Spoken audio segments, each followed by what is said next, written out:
Welcome to Christ Vivant Luxembourg. Welcome to Christ Vivant Luxembourg. Bienvenue à l'église de Christ Vivant Luxembourg.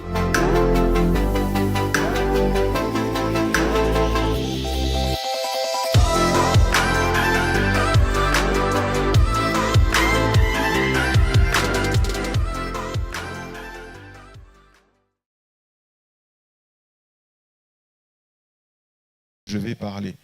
Et quand j'ai commencé à dire dans mon cœur que je vais parler, l'inspiration m'est venue pour la sanctification. La sanctification. Et c'est bizarre parce qu'on a eu une série vraiment de temps de prière. Et le pasteur, que ce soit détruire les œuvres des ténèbres, le pasteur a ensuite parlé des œuvres de la chair. Et je n'étais pas là dimanche dernier. Et le Seigneur veut qu'on aille en profondeur dessus. Pourquoi ? Parce que de plus en plus, l'Église devient affaiblie. Vous savez, on a tendance à dire par la grâce de Dieu que l'Église est un hôpital. Mais pourquoi on a toujours des malades ? On ne peut pas tout le temps être malade. Amen. Ça veut dire que les médicaments, les prescriptions du médecin qui est Dieu, sont sans effet. Amen. Est-ce que vous avez vu les disciples dans la chambre haute qui étaient malades et qui sont encore restés malades ? L'évangile est resté dans la chambre haute. Non. Amen. Pourquoi Jésus a dit à Pierre, j'ai prié pour toi, parce que le diable t'a réclamé. On a parlé des puissances des ténèbres, la sorcellerie, d'où on vient. Il a dit, j'ai prié pour toi, pour lorsque tu seras converti, tu seras délivré. Tu pourras aussi faire cela avec tes frères. Amen. Donc, l'Église a une mission. L'Église a une mission d'être libérée, pour libérer les autres. L'Église a une mission de retrouver la puissance de Dieu. Et on ne peut pas tout le temps demeurer dans des choses passées qu'on a renoncées. Voilà pourquoi la Bible dit vraiment qu'on doit se lever avec toutes les armes spirituelles. Donc Dieu me dit, après les temps de jeûne prière, après le temps de détruire les œuvres des ténèbres, il y a encore ceux qui sont dedans. Mais comment faire en sorte que nous maintenons notre délivrance ? Amen, pour ne pas revenir en arrière. Et c'est alors là qu'on va regarder avec vous pour notre première lecture, par la grâce de Dieu, dans le livre de Exode, chapitre 1, notre première lecture. Bien aimé, vraiment, il est très important que vous saisissiez ce message, que ce soit pour vous, pour moi, parce que le diable a vraiment infiltré l'Église. Comment pouvez-vous imaginer que des gens cherchent des solutions en dehors de l'Église alors qu'ils viennent à l'Église pour trouver la solution ? C'est comme si la puissance de Dieu a quitté l'Église. On se réfère qu'à un seul homme, l'homme de Dieu, mais alors que tous nous recevons cet appel, ce don de Dieu. Amen. Comment se fait-il ? Lisons donc dans Exode chapitre 1. Premier verset. On va lire du verset 1 au verset 7, s'il vous plaît. Je lis au nom de Jésus. Amen. Exode 1, 1. Voici le nom des fils d'Israël venus en Égypte avec Jacob et la famille de chacun d'eux. Ruben, Siméon, Lévi, Juda, Issachar, Zabulon, Benjamin, Dan, Nephtali, Gad et Aser. Les personnes issues de Jacob étaient au nombre de 70 en tout. Joseph était alors en Égypte. Joseph mourut, et ainsi que tous ses frères et toute cette génération-là. Les enfants d'Israël furent féconds et multiplièrent. Ils s'accrurent et devinrent de plus en plus puissants, et le pays en fut rempli. Amen. Amen. Pour nous asseoir, amen. Quand j'ai lu ce passage que tout le monde connaît, on peut se remémorer comment Dieu a fait quitter Jacob et toute sa famille vers l'Égypte parce qu'il y avait la famille dans tout le pays. Dieu a béni Israël au travers de Joseph, a béni le peuple hébreu, le peuple, la descendance d'Abraham. Et ils sont tous venus en Égypte. Amen. Ils ont bénéficié le fait que Joseph soit le commandant de tout, qui gérait en fait toutes les provisions, les ressources. On va dire que c'est un économe. Amen. Et il est arrivé un moment, Joseph n'était plus. Amen. Joseph, qui avait tout fait, il n'était plus. Mais le peuple d'Israël prospérait. Il se multipliait. Vous allez voir dans ce passage, l'autre lecture que j'ai eue, c'est qu'ils ont connu une période de prospérité au point même que lorsque Joseph n'était plus là, il continuait aussi à avancer. Mais par contre, quand un nouveau roi est arrivé, il s'est passé quelque chose. Et je me suis dit, mais qu'est-ce qu'on peut comprendre déjà par ce premier point-là ? Je me dis, mais c'est comme si Israël, quand ils sont venus en Égypte, parce que généralement, quand on voit les souffrances qui se sont suivies, il y avait toujours une phrase qui dit le peuple d'Israël s'est détourné de Dieu. Mais ce n'est pas le cas ici. Quand vous comprenez l'histoire de la servitude du peuple hébreu en Égypte, c'était une prophétie que Dieu avait dit à Abraham. Quand vous regardez, c'était une prophétie. Dans Genèse, Dieu avait déjà parlé, dans Genèse 15. Mais mon problème, c'est que quand vous lisez par la suite ce qui a amené la délivrance du peuple d'Hébreu, ils voulaient, quand ils ont quitté même l'Égypte, revenir quand même en Égypte. Donc je me suis dit, mais comment une prophétie de délivrance que Dieu avait dit à Abraham fait que le peuple d'Israël quand même a envie de revenir en Égypte? Amen. J'ai compris que dans leur période de prospérité, ils se sont accoutumés avec les dieux étrangers. Ils se sont accoutumés avec les habitudes de l'Égypte. Ils se sont accoutumés. Donc c'est comme vous ici, nous, vous et moi, nous arrivons quelque part où Dieu nous a amenés pour prospérer. Dieu nous a délivrés de beaucoup de choses. Mais nous faisons venir des personnes avec lesquelles nous accoutumons. Nous passons du temps avec ces personnes. Nous prenons leurs mœurs, leurs habitudes. Mais est-ce que c'est vraiment des mœurs, des habitudes que Dieu veut que nous ayons? Le peuple d'Israël, dans leur délivrance obtenue, on parlait des œuvres de la sorcellerie, n'ont pas compris qu'il y a des choses qu'ils devaient au fait comprendre. C'est-à-dire consulter Dieu. La prophétie était là. Mais qu'est-ce qui les a amenés à ne pas consulter Dieu? Parce que quand vous regardez, Dieu avait dit 400 ans. Mais ils ont fait plus de 400 ans. Où était le nom de l'Éternel? Beaucoup d'entre nous sont à l'église. Dieu les a bénis avec une maison.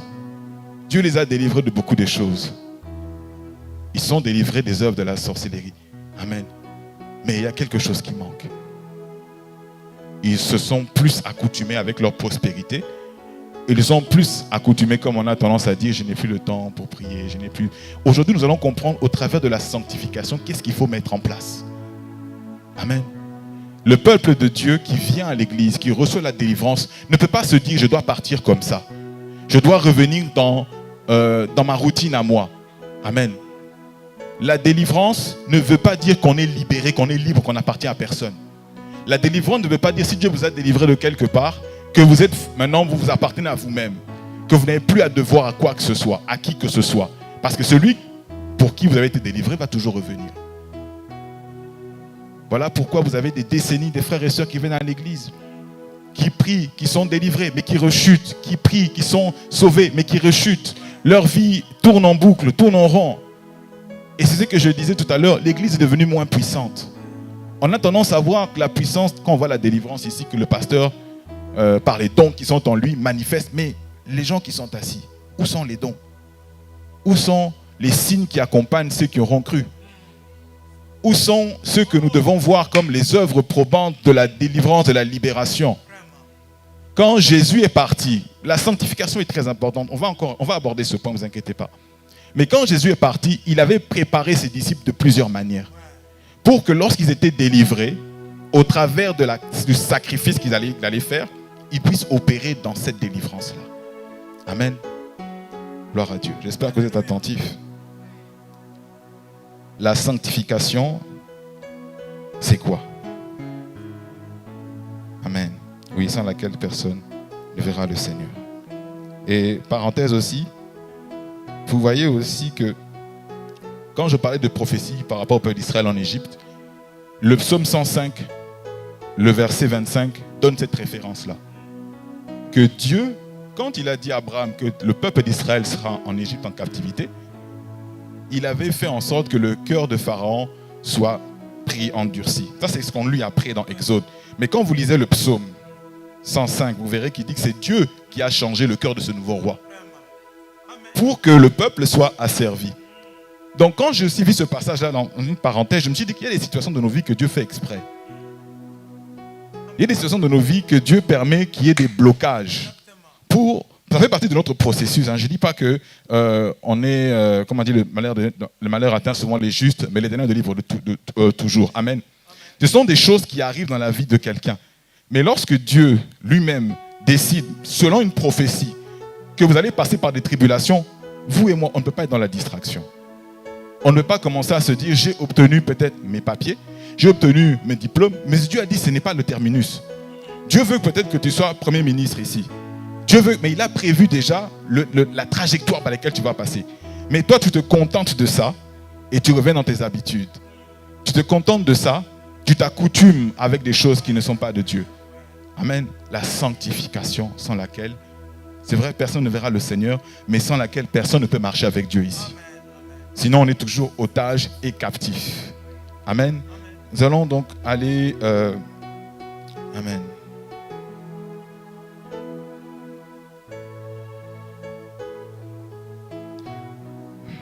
On va faire une prière, pardon. On peut se lever, on va faire quelques points de prière. Amen. Vous savez, quand Dieu a fait alliance avec Abraham, il a dit, c'est vrai, ton peuple sera captif. Mais il n'a pas permis que le peuple de Dieu perde cette alliance-là. Quand Dieu a dit, je vous délivrerai de l'Égypte, quand vous lisez dans Genèse 15, il a dit que vous partirez avec les richesses. Mais quand vous voyez la terre promise, ce n'est pas tout le monde qui sont allés.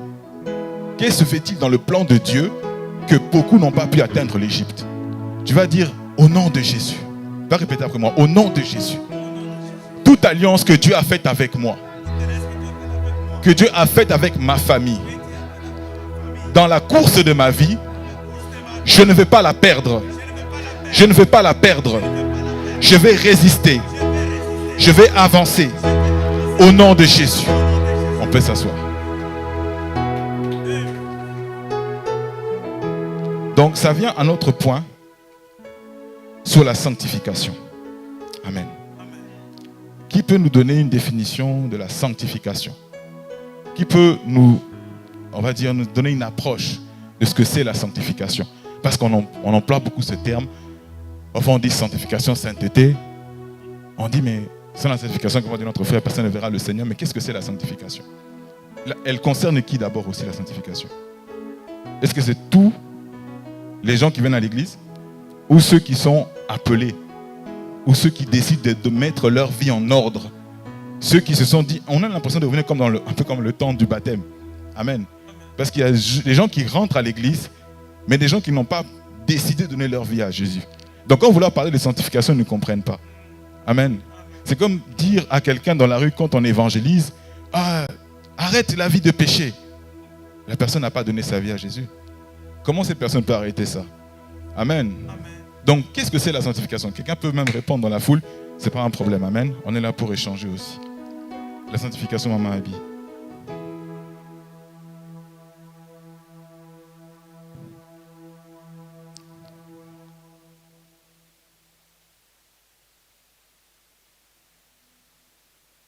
Ok, d'accord, amen. Il y a plusieurs choses dans la sanctification. Moi aussi, quand j'avais été enseigné, la sanctification, on dit c'est la mise à part. Amen. C'est un premier point. Mais on met à part qui? Et comment on met à part? Amen. Il doit y avoir une raison pour qu'on soit mis à part. Amen. Et c'est pour ça que ça nous concerne, nous, en tant que chrétiens qui venons à l'église. Nous devons comprendre ce que c'est le principe de la sanctification. Elle était bonne à Maman Abby, hein, le point que tu as déjà dit. Ça fait partie de la réponse.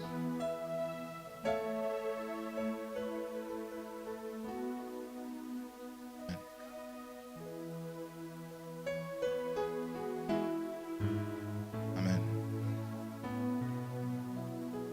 Amen. Amen. Amen. Amen. Amen. Amen. Amen, amen. Gloire à Dieu. Amen. Quelqu'un voudrait rajouter quelques points aussi? Amen. Moi, je veux déjà dire merci à nos mamans qui ont donné les bonnes réponses. Amen. On peut acclamer pour nos mamans. Amen. Alors, la sanctification, quand j'étais en train d'essayer de comprendre ce terme, et je demande aussi à Dieu de m'inspirer, parce qu'il y a la définition que nous avons, c'est la mise à part. Sanctifier et mettre à part. Mais le Seigneur est en train de me dire, c'est possible de se mettre à part. On va expliquer un peu d'un point de vue contextuel. Il y a l'Ancien et le Nouveau Testament. Amen. Comment l'Ancien Testament, les gens se sanctifiaient?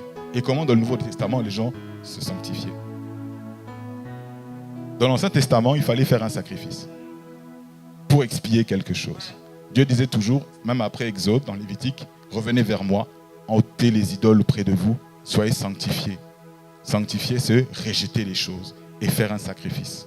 Dans le Nouveau Testament, la sanctification nous a été donnée, octroyée par Jésus-Christ. c'est une base. Amen. C'est le sang qui crie plus fort que le sang d'Abel. Elle déclare que le sang de Jésus est autel de Dieu, est en train de parler des bonnes choses pour nous. Donc la sanctification est passée d'une étape sacrificielle d'un animal, de simplement le fait de ôter les choses pour se rendre conforme avec Dieu, au point où maintenant Jésus nous donne l'accès par ce sang qui est déjà là. Il y a différentes formes de types de sanctification. Mais d'abord, c'était le background. Amen. Et la sanctification, donc j'ai compris que c'était un droit. Maman a dit que c'est une capacité qui nous est donnée par Jésus-Christ de renoncer, de dire non. Quand on passe par les eaux du baptême, quand on vient à l'église, il y a des rituels qui nous amènent à nous dégager de notre vie ancienne. Mais qu'est-ce que se fait-il dans nos églises? On trouve beaucoup de gens qui sont encore dans leur vie ancienne. On trouve encore beaucoup de gens qui ont malgré reçu la délivrance, se retrouvent dans des complications encore pires. Comme disait un peu Jésus dans la parabole, dans Matthieu 12, avec cette personne dont les esprits méchants sont sortis de lui, mais qui ont vu le lieu qui était orné, propre. Mais je veux aussi dire qu'il y a dans les églises des gens qui ne sont pas réellement, on va dire ça, donnés à Dieu. Qui ne sont pas réellement dit, ils n'ont pas réellement dit que notre vie, je ne veux plus. Ce qui fait que quand ils passent ici devant et que le pasteur fait des délivrances, ces gens tombent. On voit vraiment la manifestation des esprits impurs. Mais qu'est-ce qui se passe après? Qu'est-ce qui se passe après? Amen. Beaucoup ne suivent pas Jésus. Beaucoup n'entrent pas dans ce processus de sanctification. Donc, c'est-à-dire qu'ils n'exercent pas. On passe par le renoncement, le baptême. Hein, c'est mourir en soi-même. Amen. Les enseignements seront donnés par le frère Yves. Dieu le bénisse encore. Amen. Ça veut dire que pour qu'une personne qui est délivrée des œuvres de la sorcellerie, il doit d'abord faire un check en lui-même. Est-ce qu'il a donné sa vie à Jésus? Parce que les églises sont remplies des gens qui viennent que pour des miracles. Les gens viennent seulement pour le pain. Quand Jésus a dit à ces personnes, vous venez seulement vers moi parce que je vous donne à manger. Maintenant, mangez de ma chair, buvez de mon sang, ils sont tous partis. Beaucoup de gens sont des suiveurs. Ils viennent seulement à l'église parce qu'ils ont entendu qu'il y a un homme de Dieu, il y a un prophète, là-bas il va se passer quelque chose. Mais leur vie reste la même. Parce qu'il manque quelque chose. Le déclenchement de cette vie nouvelle par la sanctification. Le peuple de Dieu ne peut devenir peuple de Dieu que lorsqu'il y a la sanctification. Tu ne peux pas être appelé, comme je disais tout à l'heure, frère, sœur, si toi-même tu ne décides pas de marcher avec Dieu. Tu peux venir comme la foule autour. Tu peux venir chercher Dieu ici, avoir l'imposition des mains, avoir un problème de papier, avoir un problème au travail. Tu vas recevoir quelque chose, mais tu vas rentrer après en arrière. Parce que ce n'est pas ça qui va te donner l'accès vers Dieu. Ce n'est pas ça qui va te donner l'accès vers ta destinée.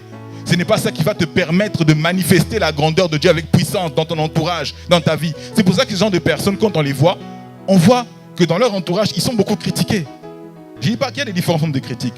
Je préfère qu'on me critique en disant que je suis avec Dieu, qu'on me critique en me disant que je suis dans les mauvaises choses. Ces gens ont du mal. Vous savez, quand on parle des œuvres de la chair, le pasteur m'a même dit c'est dans Galates 5, à partir du 13. Amen. L'impudicité, toutes ces choses. Pourquoi on trouve ça à l'église? Posons-nous la question. Est-ce que c'est dû parce que les enseignements n'ont pas été donnés? Est-ce que c'est dû parce que les gens eux-mêmes ont endurci leur cœur? Ils ont reçu la prospérité. Je vois encore cette histoire avec le peuple d'Israël. Ils se multipliaient, mais ils se sont accoutumés avec des choses, accoutumés avec des on-dit, avec des ceci. Ils ont pris des traditions qui ne l'étaient pas. Ce qui fait que pour eux, même quand ils ont quitté, vous voyez cette expression qu'on dit, on peut sortir le singe du zoo, mais on ne peut pas sortir le zoo de la tête du singe. C'est-à-dire qu'il y a une mentalité, il y a quelque chose, il n'y a pas eu une action qui doit faire transcender la personne. On connaît tout ce passage que nous citons à l'église, de Corinthiens 5, 17. Si quelqu'un est en Christ, il devient une nouvelle créature. Mais on oublie la suite, les choses anciennes. Les choses anciennes.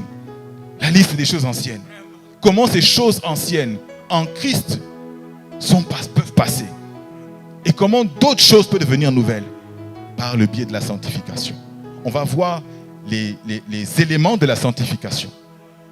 Pour que l'Église comprenne, pour que l'Église soit équipée. Parce que je suis aussi comme vous. Dieu m'enseigne, Dieu me parle au travers de son serviteur.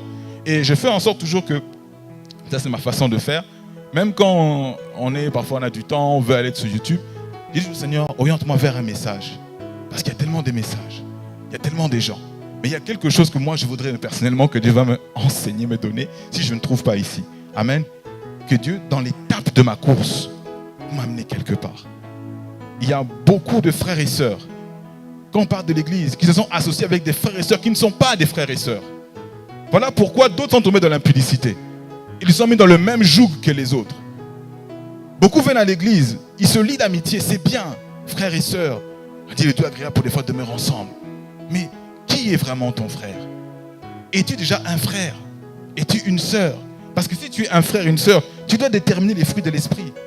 Tu dois savoir que telle personne, aujourd'hui là je la vois, elle est à l'église, elle est bien, mais je ne la vois pas le mercredi à la prière. Qu'est-ce qui se passe? Je vais un peu l'appeler. Qu'est-ce qui se passe ma sœur? Qu'est-ce qui se passe mon frère? Non, j'ai des difficultés, j'ai des problèmes. Ah, on peut déjà commencer à faire un suivi en tant que frère et sœur. On ne vient pas à l'église comme du clientélisme. On a une carte de membre Christ vivant, on assiste, on rentre. Ton frère, ta sœur à côté, avec qui tu échanges, tu parles. Est-ce que ton frère est vraiment ton frère? Tu le salues. Ah, mon frère, que Dieu te bénisse. Ah, ma sœur, est-ce que c'est vraiment ton frère? L'église est remplie. On parle des hypocrites, mais je n'ai pas d'hypocrites. Des personnes sans identité, au fait. Ça veut dire que les gens se regardent, mais ne savent pas se discerner. Les gens se regardent, et puis il y a des trahisons, il y a toutes ces choses. Mais comment ça fait, je l'appelle frère? Non, vraiment, l'église là. Ce n'est pas l'église là. Amen. Beaucoup viennent à Christ, mais beaucoup ne sont pas sauvés vraiment. Beaucoup n'entrent pas dans ce processus. Et c'est là que j'ai compris que la sanctification, notamment, c'est d'abord, premièrement, une capacité qui nous a donnée par Jésus-Christ, la capacité et le droit, mais c'est aussi un processus vers la sainteté. La sanctification, c'est la capacité de dire non à des choses mauvaises que l'on faisait. Mais c'est aussi un processus. Ce n'est pas... Vous savez, quand le peuple d'Israël devait être libéré d'Égypte, ils ont employé le sang. Le sang a encore une signification. Mais on va dire sans sanctification. Pour qu'ils puissent être libérés, il fallait qu'il y ait un processus. Le sang était un moyen. Parce que dans la Bible, on va voir les différents moyens de la sanctification que Dieu utilise dans les Écritures pour que lorsqu'on va même prier, on va comprendre le sens. Et quand on va comprendre le sens, on va maintenant entrer en profondeur dans ce chemin-là vers la sainteté. Quand Dieu parlait dans le serment de la montagne, dans Matthieu 5, « Soyez saints comme votre Père est saint », quand il disait aux pharisiens qui écoutaient, il y avait le peuple de Dieu qui écoutait, on va dire le peuple qui connaissait les docteurs de la loi, les pharisiens. Il y avait aussi la foule qui écoutait, il y avait les disciples qui écoutaient. Jésus citait ce qui était dans l'Ancien Testament, mais qui pouvait vraiment comprendre? Qui pouvait vraiment comprendre ce qui se dit être saint? Même quand Jésus il disait dans ce sermon-là, il s'adressait à tout le monde, mais il disait à ses disciples, faites ce que les pharisiens vous disent, mais ne les imitez pas. Faites ce qu'ils vous disent, mais ne les imitez pas. Dans nos églises, on a reçu beaucoup de dogmes, beaucoup de façons de faire qui ne sont même pas bibliques. Beaucoup de choses, même qui concernent l'argent. On vous dit, vous achetez votre salut, vous achetez votre miracle. Le miracle n'a pas été donné avec un prix, on va dire matériel. Les miracles viennent quand on croit, quand on marche. Et le miracle, c'est le petit pain des enfants de Dieu. Amen. Les enfants de Dieu ne peuvent pas commander ça. Peut-être les enfants du diable, quand ils vont voir des féticheurs, quand les enfants du diable, on parle de la notion de père. Amen. La notion de père, on a chacun un père différent. Qui est enfant de Dieu, qui n'est pas enfant de Dieu. Et Jésus disait ça aux pharisiens. Eux, ils ont pour père le diable. Quand tu fais la prière de notre père, tout le monde a un père. On n'a pas le même père. Amen. Parenthèse. Mais c'est-à-dire qu'on ne peut pas, amen, venir vers Dieu et commencer à réfléchir comme ça. Je viens comme un client, demander à Dieu. Et puis après, pour le reste, je m'en vais. Et puis je vais faire ma vie, je vais composer. Amen. Donc le processus, même pour la délivrance du peuple d'Israël, ça a été amené par quelque chose. La sanctification. Vous savez, dans l'Ancien Testament, j'insiste encore, c'est par un sacrifice. C'est par une action de détachement. Le peuple était sanctifié pour maintenant marcher avec Dieu. Et je veux même, par cette parenthèse-là, qu'est-ce que vous, posez cette question ouverte, qu'est-ce que vous avez fait dans votre processus de vie nouvelle? Quelles sont les choses dans lesquelles vous êtes détachés? Qu'on peut dire qu'aujourd'hui, vous étiez, vous êtes. Vous étiez, vous êtes. Et vous serez dans le processus. Qu'est-ce qui peut affirmer aujourd'hui? Avoir la Bible ne veut pas dire que vous êtes enfant de Dieu. Le diable connaît la parole de Dieu, on le sait. Les occultistes connaissent la parole de Dieu, on le sait. La parole de Dieu est pour tout le monde. Satan était à côté de Dieu, il a servi Dieu. Après, il a tenté Jésus avec la parole. Mais qu'est-ce que vous, dans l'ensemble, et moi, nous avons qui manifestent que nous sommes réellement des enfants de Dieu, qui sont sanctifiés, qui demeurent dans la délivrance. Parce que pour moi, quand je vous dis ça, quand Dieu m'a dit la sanctification, je dis mais où est-ce que Dieu veut m'amener? Parce que c'est un message qu'on a beaucoup entendu. Et quand Dieu me montre, il dit non, écoute ce qui a été dit dans mon église. Les fruits de la chair, je ne parle pas en vain. C'est parce que l'église est en train de mourir. Les églises se vident aujourd'hui. Pourquoi? Parce que les gens recherchent quelque chose, mais ne recherchent pas Dieu. Ils recherchent le travail, l'argent. Alors que tout ça, comme je disais encore, ce sont les résultats. Quand vous regardez Deutéronome 28, Dieu dit, si tu obéis à la voix de l'Éternel ton Dieu, on ne prie même pas pour la bénédiction. Amen. On manifeste des actions, des œuvres. Tu veux être béni financièrement, tu donnes. Donner, il vous sera donné. Amen. À apporter de la maison du trésor les dîmes et les offrandes, afin qu'il ne manque pas. Pour vous, je menacerai celui qui dévore. Mais pourquoi maintenant les enfants de Dieu, dans toutes les conditions de la vie, sont en train de rechercher ça, mais de manière comme les païens recherchent, de manière comme des personnes qui veulent aboutir à quelque chose. Et ils s'étonnent après qu'ils reviennent en Égypte. Ils s'étonnent après qu'ils disent, mais pourtant je donnais ma vie à Christ. Pourtant je suis dans le Seigneur, ça fait 40 ans. Mais pourquoi il n'y a pas de changement? Il n'y a pas de changement parce que nous n'avons pas compris le processus de la sanctification. Nous ne sommes pas réellement entrés dans la sanctification. Et par la grâce de Dieu, aussi la sanctification, l'autre point, le troisième point, c'est l'action de Dieu et la coopération qu'il a avec le croyant. Amen. C'est comme Dieu dans nous, nous dans Dieu. Amen. C'est comme Dieu dans nous, nous dans Dieu. Amen. Parce que nous n'existons plus. Amen. Nous avons reçu Dieu. Il est en nous et nous sommes en lui. Amen. Nous faisons un. Il est venu amener une relation. Amen. Nous connaissons ce terme. Il n'est pas venu amener une religion, mais une relation. Donc cette coopération qu'il y a entre le divin, quand on dit Dieu a tant aimé le monde qu'il a donné son Fils unique, afin que quiconque croit en lui ne périsse point, mais qu'il ait la vie éternelle. C'est le processus qu'on dit ne périsse point. Et la vie éternelle, c'est la sanctification. C'est ça en fait la coopération. Dieu n'est pas venu ici sur terre juste pour dire que j'ai créé des êtres humains et puis après il y aura le jugement. L'être humain qui revient vers Dieu doit coopérer avec Dieu. Il doit comprendre qu'est-ce que ça veut dire. Quand on parle de coopération, ça veut dire qu'est-ce qu'il m'est demandé de faire et qu'est-ce que je ne dois pas faire. Amen. Et c'est là que maintenant la sanctification a un sens. La parole de Dieu nous exhorte. Amen. Comme je disais tout à l'heure, les Égyptiens, par rapport à la métaphore du singe, le peuple d'Israël maintenant était en Égypte, malgré libérer l'Égypte était dans leur tête et même dans leur ventre, parce qu'ils aimaient la viande de l'Égypte, ils aimaient beaucoup de choses de l'Égypte, et même quand Dieu était en train de les libérer, ils avaient même peur quand ils étaient face à la mer rouge. Mais Moïse, tu nous as amenés ici, on va mourir. Parce que la puissance de l'Égypte là, comme on la connaît, non, on ne peut pas. Beaucoup d'enfants de Dieu sont aussi dans ce stade-là. Je profite pour dire que beaucoup d'églises sont tellement conscients des démons, tellement conscients des sorciers là, qu'ils ont même peur. Ils disent non, si je décide même là de faire un pas là, tout le monde va mourir. Ma famille va mourir. Si je décide d'arrêter peut-être de consulter tel, je suis sûr que mon enfant va mourir. Amen. On a tellement peur parce qu'on est ancré avec ces cultures-là. Malgré que nous soyons en Christ, beaucoup pratiquent des choses. Quand je dis des choses, c'est un ensemble. Amen, des rituels. Beaucoup n'ont pas cessé ces rituels. C'est comme s'il y a Jésus et à côté, il y a encore ces rituels-là. Beaucoup sont en train de dire, je vais marcher avec Dieu, mais il y a encore ces rituels-là. Je ne vais pas vous dénombrer les rituels, il y en a tellement, selon les cultures.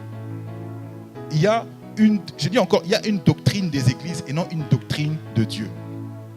Nous devons dissocier la doctrine de Dieu, c'est la parole de Dieu. Et tout ce qui n'est pas de la parole de Dieu doit être questionné. Parler du Saint-Esprit. Jésus a dit à ses disciples, l'Esprit vous rappellera ce que je vous ai enseigné. Amen. Et c'est pour ça que beaucoup de gens rentrent dans des églises qui ne sont pas même des églises. Ils ont eu même, je fais une parenthèse encore, une sanctification ailleurs, une délivrance ailleurs, mais quand ils vont ailleurs, parce qu'ils espéraient plus, ils sont dans un autre système. On leur dit maintenant, si tu veux être prospère, marche sur une jambe. Si tu veux être prospère, mange ceci, fais cela. C'est même plus biblique. Si l'Esprit inspire tellement les hommes de Dieu, est-ce que l'Esprit vraiment ferait des choses pour détruire l'identité même de l'homme? Pour ramener à des choses que les Écritures ne nous disent même pas que ce sont des choses qu'on va même voir. Et même vous n'êtes pas convaincu en vous-même que ces choses sont de Dieu. Vous voyez des hommes de Dieu en talons, vous voyez Tout ça, on dit non, ne jugez pas l'apparence. Et même des personnes dans l'église qui ont toujours des accoutrements bizarres. Amen. Mais on ne doit pas juger l'extérieur. On doit juger l'intérieur. Mais je ne peux pas juger l'intérieur si l'extérieur ne montre pas une différence. Amen. C'est comme pour ceux qui sont dans la liturgie, ce qui était partagé en images, beaucoup veulent porter des fruits mais ne sont pas enracinés. Amen. La sanctification. Et dans le processus de sanctification, vraiment, bien aimé, je crois que le message d'aujourd'hui, là où le Seigneur va nous amener, ça va réveiller l'Église. Ça va faire que l'Église aujourd'hui devienne active, puisse comprendre, puisse entrer dans ce processus, pour que parmi nous, qu'il y ait la manifestation des dons, qu'il y ait des gens qui délivrent pour délivrer des personnes aussi, qui enseignent, qui reçoivent l'enseignement pour aussi enseigner à d'autres. Comment se fait-il que beaucoup ont reçu l'enseignement mais qu'ils ont du mal même à parler de Dieu quelque part? Amen. Il y a une sanctification qui manque. Amen. Et par la grâce de Dieu, le Seigneur m'a fait comprendre que, parce que je disais sanctification, sainteté, il dit non, quand vous regardez les Écritures, l'Ancien et le Nouveau Testament, on a toujours associé parfois sanctification avec quelque chose qui a été fait. Jésus dans le Nouveau Testament, quand ceux qui lisent dans Jean 17, il dit « Je les ai sanctifiés par ta parole, parce que ta parole est la vérité. » Amen. Quand vous regardez, ça c'est au niveau du sang même, il y a des versets qui... on va aller étape par étape, je vais faire plutôt comme ça. Amen. Pour la parole Jean 17, 17. Il y a aussi Éphésiens 5, 26, pour ceux qui notent. Vraiment, c'est très important, comme les chrétiens de Béret. Je dis toujours la parole, on l'écoute, mais c'est bien Jean 17, 17. Oui. Et Éphésiens 5, 26. Comme les chrétiens de Béret, je disais, comme ça, la parole de Dieu que vous avez reçue, allez la lire. Allez, l'Esprit va vous amener en profondeur. La parole de Dieu que je dis, je la prononce, mais il y a une profondeur. Amen. Pour connaître cette profondeur-là, allez à la maison et priez. Que le Seigneur vous fasse entrer dans une profondeur, même je dis profondeur personnelle. Amen. Pour que vous puissiez comprendre. Donc, Éphésiens 5, 26 dit ceci, afin de la sanctifier par la parole, après l'avoir purifiée par le baptême d'eau. Amen. Ceux qui vont passer par le baptême, il faut que vous recherchiez à tout prix la parole. Vous ne pouvez pas donner votre vie à Christ. Pour ceux qui ont été peut-être baptisés, peut-être que vous avez connu un court-circuit dans votre chemin, dans votre passage avec Dieu, vous avez abandonné la parole. La sanctification par la parole. Jésus est la parole, déjà. Amen. Jean 1, 1. Au commencement était la parole était avec Dieu, la parole était Dieu.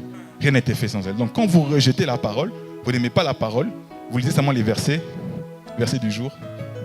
C'est une partie de la parole, mais ce n'est pas la parole. Amen. La parole, vous devez la manger de Genèse à Apocalypse. Parce que toute écriture est inspirée de Dieu. Amen. Toute l'écriture là. Et comme le pasteur nous a aussi dit, que la parole de Dieu, c'est un certain pourcentage. Amen. Donc, la parole, recherchez la parole. Vous ne pouvez pas venir à l'église seulement pour écouter la parole. Vous devez avoir une méditation, une lecture de la parole de Dieu. Ça fait partie de la sanctification. Une vie nouvelle commence avec des principes nouveaux. Une vie nouvelle commence avec des principes nouveaux. On ne peut pas venir à Christ et ne pas comprendre comment Christ fonctionne. On ne peut pas venir au travail et ne pas connaître les policiers, les règles d'un travail. On ne fume pas pendant il y a des heures de la pause. Comment on marche avec Dieu? Amen.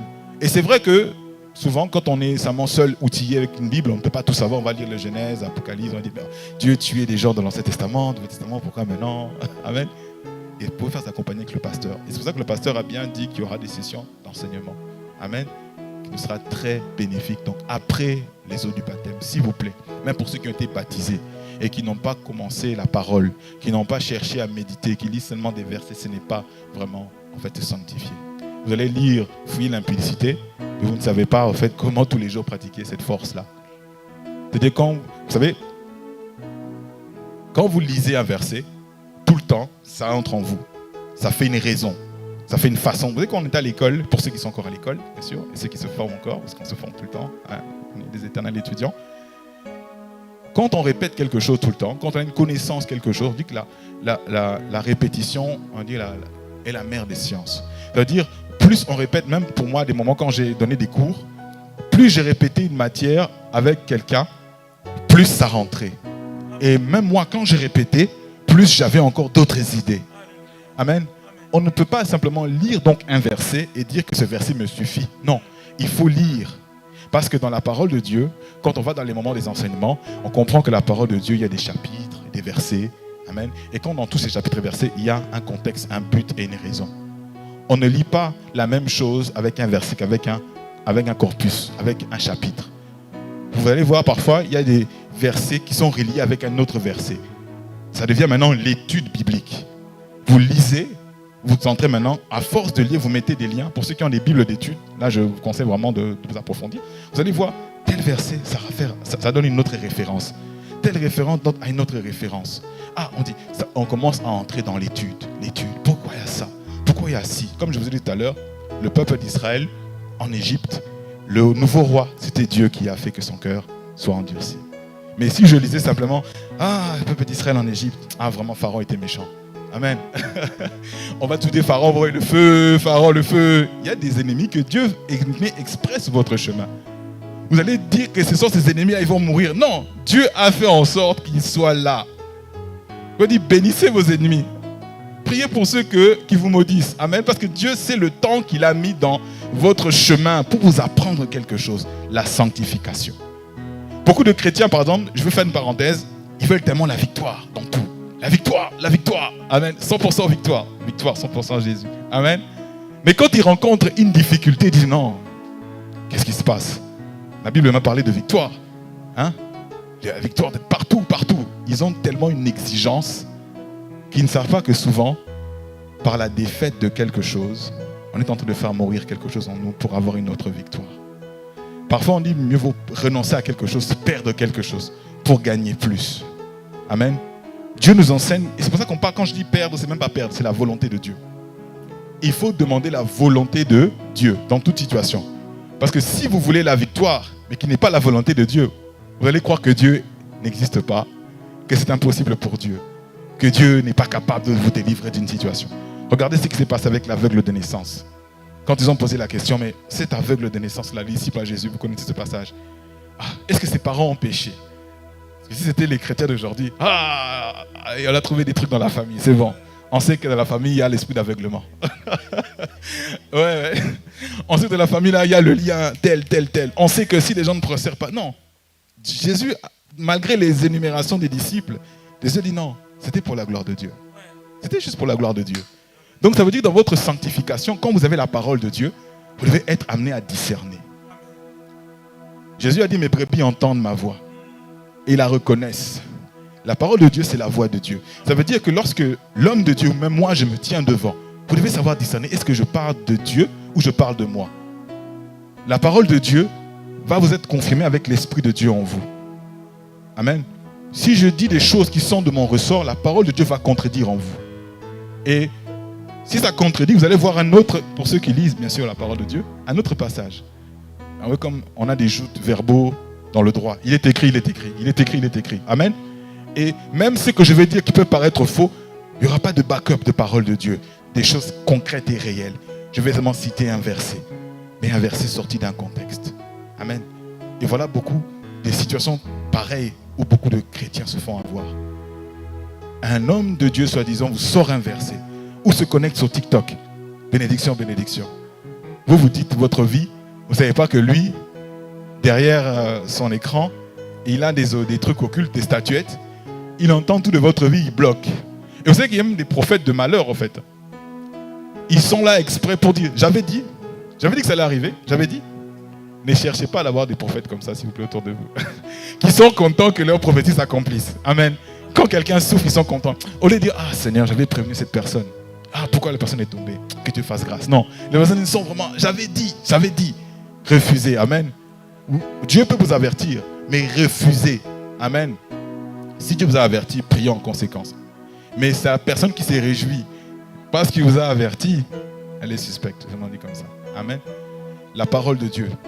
Comme nous savons aussi le passage de Josué 1:8, que ce livre de la loi ne se lève point de ta bouche. Que ce livre de la loi ne se lève point de ta bouche. Quand on voit le livre de la loi dans l'Ancien Testament, on pense à la Torah. Amen. Les Hébreux, ils ont le Tanakh, c'est leur Bible à eux. Mais nous, on a les commandements, on a la loi, on a la grâce. Amen. Lisons tout. Livre des prophètes, on a tout ça. Lisons la parole de Dieu dans son entièreté. Amen. Mais les commandements de Dieu, on les trouve aussi dans le Nouveau Testament. Amen. Tu aimeras ton prochain comme toi-même. Jésus a dit c'est le plus grand des commandements. Et même ça, on peut dire même, fais aux autres ce que tu veux qu'on te fasse. Quand tu vas dans ce principe-là, tu vas commencer à te regarder avant de faire une action. Amen. Lisons la parole de Dieu. L'écriture. Lisons, je n'ai pas dit qu'il faut lire on ne pas faire des actions dans sa journée. Il y a des temps qu'on peut se donner. Même pour ceux qui sont à l'école, on peut se donner pendant la pause 5 minutes. On lit un passage qu'on a commencé le matin. Cette semaine, on lit peut-être un chapitre pour comprendre. Et il y a des applications bibliques que je conseille de regarder qui parlent sur des thématiques, la foi, sur beaucoup de choses. Parce qu'il y a tellement des frères et sœurs qui disent qu'ils prient à la maison, mais on se demande vraiment s'ils prient à la maison. Amen.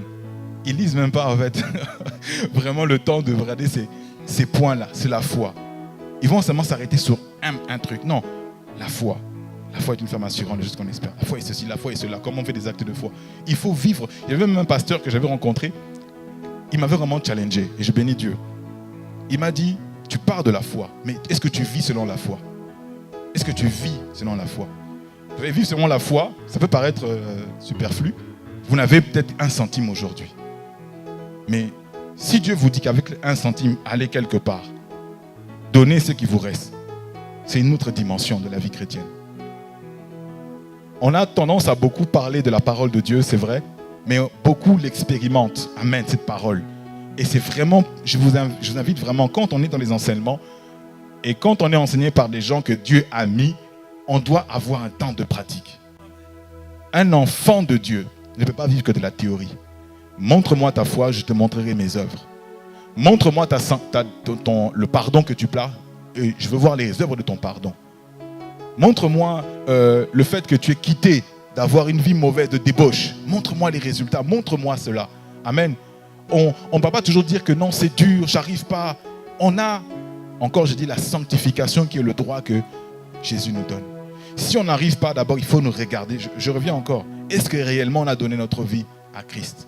Pourquoi? Parce que quand on n'a pas donné notre vie à Christ, il y a d'autres choses qui nous possèdent.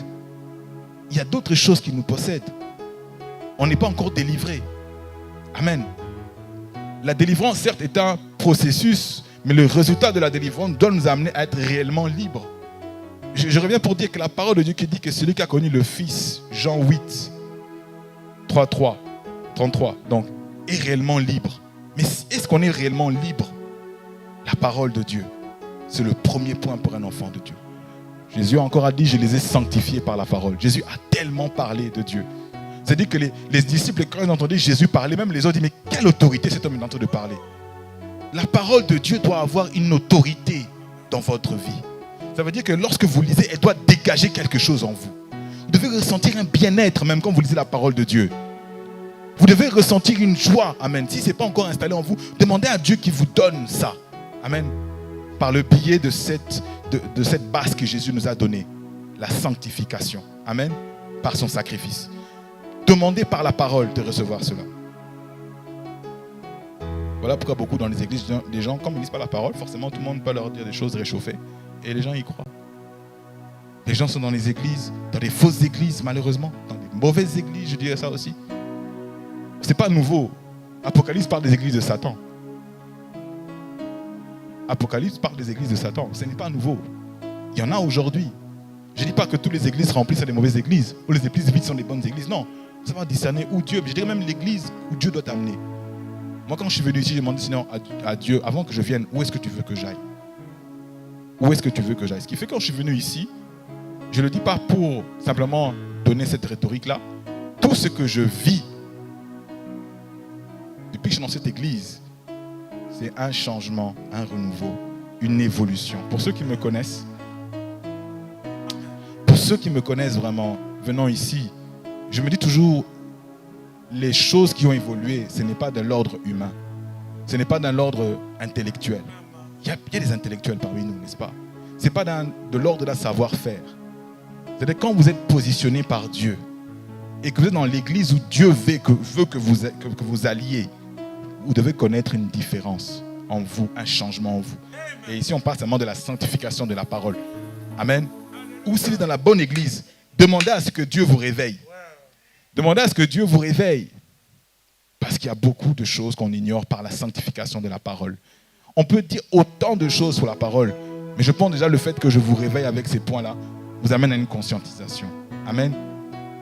L'autre sanctification, je vais évoquer la sanctification par le sang de Jésus. Dans Hébreux 13, 12, il est dit, c'est vrai que le sang de Jésus nous purifie du péché. Il dit, Jésus aussi, afin de sanctifier le peuple par son propre sang, a souffert hors de la porte. 1 Jean 1,7 dit, le sang de Jésus, son Fils, nous purifie de tout péché. Amen. C'est bon, maman? Tu peux le noter? 1 Jean 1,7. 1 Jean 1,7. Et puis il y a Hébreux 13, 12.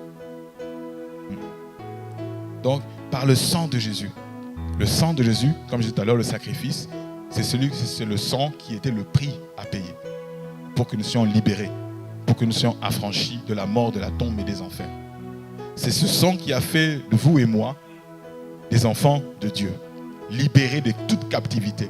Parce que, pourquoi on parle de sang? Parce que l'être humain, quand vous avez des ancêtres qui sont mauvais, vous héritez de leur méchanceté, vous êtes condamnés. Amen. Donc, de la même manière que Dieu a créé l'esprit, l'âme et corps, il a aussi fait cette dimension-là.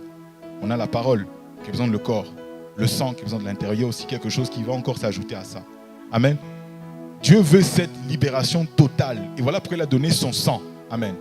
Et c'est pour ça que quand nous demandons le sang de Jésus, d'abord c'est le sang de l'alliance, dans lequel nous avons la sanctification. C'est le sang aussi qui détruit le péché. Amen. Toute forme de réclamation par le péché. Vous connaissez le dicton qui dit les pères ont mangé des raisins verts, mais les dents des enfants ont été agacées. C'est le sang.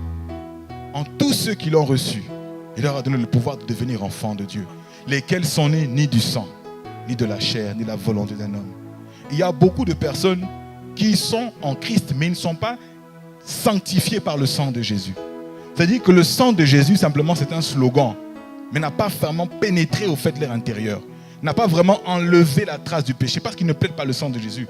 Ils ne revendiquent pas le sang de Jésus. Amen. Il ne faut pas seulement dire je plaide le sang de Jésus. Amen.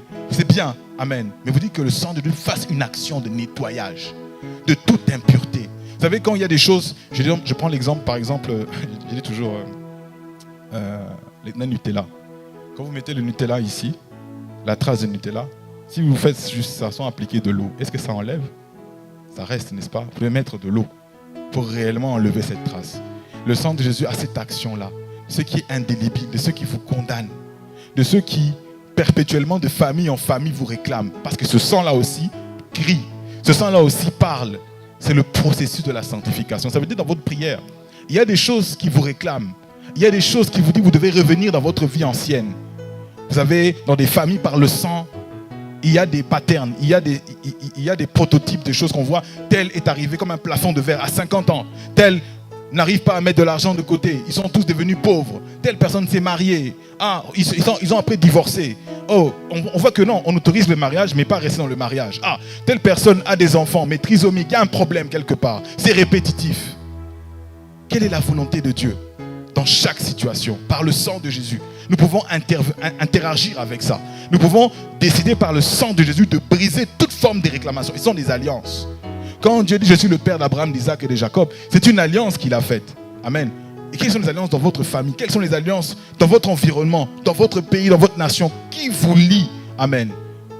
Moi, j'ai la chance d'avoir une maman qui n'est plus de ce monde, mais elle disait toujours, même quand je ne serai plus là, elle avait donné sa vie à Christ.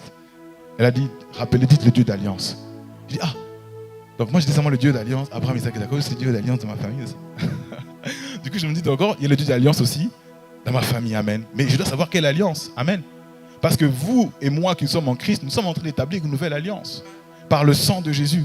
Nous établissons une nouvelle alliance pour que, par notre comportement, par ceux dont nous avons inséré dans notre vie, les enfants, pour ceux qui auront des enfants, ceux qui auront des enfants, amen, faire perpétrer. C'est pour ça qu'il y a des gens qui ne comprennent pas comment leurs enfants, même venant à l'église, il y a des choses qui les amènent encore vers des choses. Parce qu'ils ont besoin, par la sanctification du sang, un processus. Venir à la prière, ils écoutent la parole, mais il faut aussi appliquer le sang. Amen. Le sang de Jésus couvre votre famille. Le sang de votre nom. Le sang de votre identité. Le sang de Jésus. Amen. Le sang qui va vous libérer de ça. Donc quand on prie, demandons vraiment le sang pour avoir une action totale. La sanctification. Pas on prie tous les jours, on demande pardon, puis le sang de Jésus. Maintenant on comprend maintenant pourquoi.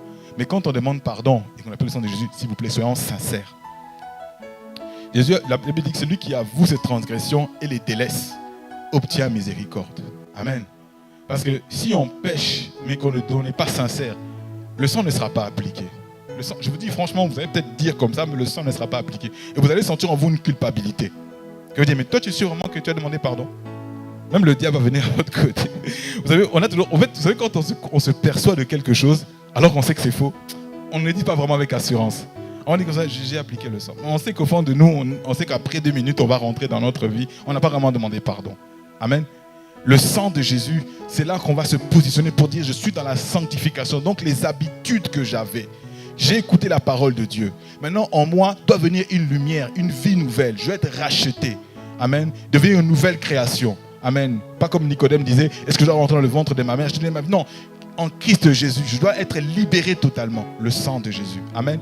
Donc, après avoir passé le temps de jeûne, de libérer, délivrant des œuvres de la sorcellerie, il y a le sang de Jésus que vous devez réclamer. Tout le temps, tout le temps, tout le temps. Amen. Rappelez cela, cette victoire. Ils l'ont vaincu à cause du sang de l'agneau. Amen. L'autre point, c'est le Saint-Esprit. Amen. Il est dit dans 2 Thessaloniciens 2,13, Dieu a choisi dès le commencement pour le salut, pour la sanctification de l'esprit et par la foi en la vérité. Dieu a choisi dès le commencement pour le salut, par la sanctification de l'esprit et par la foi en la vérité. 2 Thessaloniciens 2,13. Et l'autre passage, Romains 15, 16 dit, étant sanctifiés par le Saint-Esprit. Amen. Pourquoi? Parce que le Saint-Esprit, donc je répète 2 Thessaloniciens 2,13 et ensuite Romains 15, 16. C'est le Saint-Esprit qui nous donne la capacité de demeurer dans cette nouvelle identité. Ni par ma force, ni par ma puissance, mais c'est par le Saint-Esprit. Et Dieu a dit, les Écritures nous disent, soyez remplis du Saint-Esprit. Amen. Notre corps est le temple du Saint-Esprit. Ça veut dire que dans ce processus-là aussi, quand on parle des œuvres de la chair maintenant, Galates, et les œuvres de l'esprit, c'est là qu'on fait vraiment un check. Qu'est-ce qui est dans mon langage? Qu'est-ce qui est dans mon accoutrement? Qu'est-ce que dans ma façon de penser, d'interagir? Qui sont ceux par le Saint-Esprit maintenant que je reçois? D'autres reçoivent le Saint-Esprit déjà par le baptême. Amen. Mais pour que le Saint-Esprit demeure, il faut cette sanctification continuelle avec le Saint-Esprit. Ça veut dire qu'il doit être en nous. Nous devons faire ce check. On parle de sanctification encore, je dis. C'est Galates 5,13, les œuvres de la chair, les œuvres de l'esprit. Le pasteur a bien expliqué, j'ai regardé la vidéo sur YouTube. Il y a une volonté qui est contraire. Paul disait, je veux faire le bien, mais je n'arrive pas à faire le bien. Je fais le mal que je n'ai pas envie de faire. Et je peux vous dire, pour toute personne normalement constituée, on est des êtres, on dit, l'esprit est bien disposé, mais la chair est faible. Il y a cette lutte permanente. Il y a cette lutte dans nos pensées. Il y a cette lutte. Mais quand on a l'Esprit de Dieu, on est rempli de l'Esprit de Dieu, on peut se délivrer de ça. Cette parole qu'on entend là, vas-y, fais ça. C'est pas grave, je vais te comprendre. Quand on a l'Esprit de Dieu, que non, ne fais plus, tu as été racheté. On a cette force qui revient en nous. On a cette force qui détermine que non, nous n'appartenons plus. Ça nous rappelle. Amen. Donc, c'est-à-dire quand on demande le Saint-Esprit en nous, c'est aussi ça, pour nous rappeler, nous donner cette force. On n'en parle de Saint-Esprit seulement pour nous remplir, pour dire Saint-Esprit soit dans ma vie. Saint-Esprit, viens. Il doit venir pour faire quoi? Amen. Il doit pour vous rappeler, vous dire que vous appartenez maintenant à Christ, que vous êtes sanctifiés. Amen. Donc quand tous les jours nous prions, demandons au Saint-Esprit de venir faire l'action totale de Jésus-Christ dans nos vies. De venir vraiment nous apporter cette vie nouvelle que nous avons déclarée le jour de notre baptême. Pour que nous puissions même être remplis de sa puissance. Parce qu'il y a des puissances qui sont plus fortes que nous. Comme je disais en citant Paul, il y a des puissances qui sont tellement fortes que c'est difficile pour nous et on succombe tellement. C'est pour ça que je dis souvent, quand on répète tout le temps les mêmes choses, c'est qu'il y a un problème. Il y a un problème. C'est pas que Dieu ne guérit pas, c'est que l'espace en nous est vide. L'Esprit de Dieu, c'est celui qui vient à l'intérieur, qui vient s'établir à l'intérieur. On peut le voir. Pour ceux qui ne connaissent pas, dans Matthieu 12, quand un esprit méchant est chassé, il part faire le tour. Et s'il revient, il voit que le lieu là-bas, après la délivrance, est propre, bien orné, mais il n'y a personne à l'intérieur, il va revenir. Il va ramener d'autres. Amen. C'est plus fort. Et vous allez voir que la condition, comme la parole de Dieu, cette personne est encore pire. Cette personne va commencer, comme l'Esprit de Dieu n'est pas là, elle ne peut pas résister, elle ne peut pas dire non. Cette personne viendra à l'église, comme tout au départ, 1 jour, 2 jours, 3 jours, et puis on ne voit plus la personne. Qu'est-ce qui s'est passé? Amen. L'Esprit de Dieu, c'est celui qui vous donne la force de résister. Celui qui vient s'établir avec la puissance. Amen. Par la sanctification, donc on a dit la sanctification par la parole, la sanctification par le sang et la sanctification par l'Esprit. Par le Saint-Esprit. Merci maman. Donc le sang nous purifie. La parole nous lave aussi. Par la vérité, nous recevons. Et le Saint-Esprit nous donne le caractère. Le caractère. C'est ça qu'on a appelé les disciples chrétiens comme Christ, parce qu'ils ont reçu le Saint-Esprit.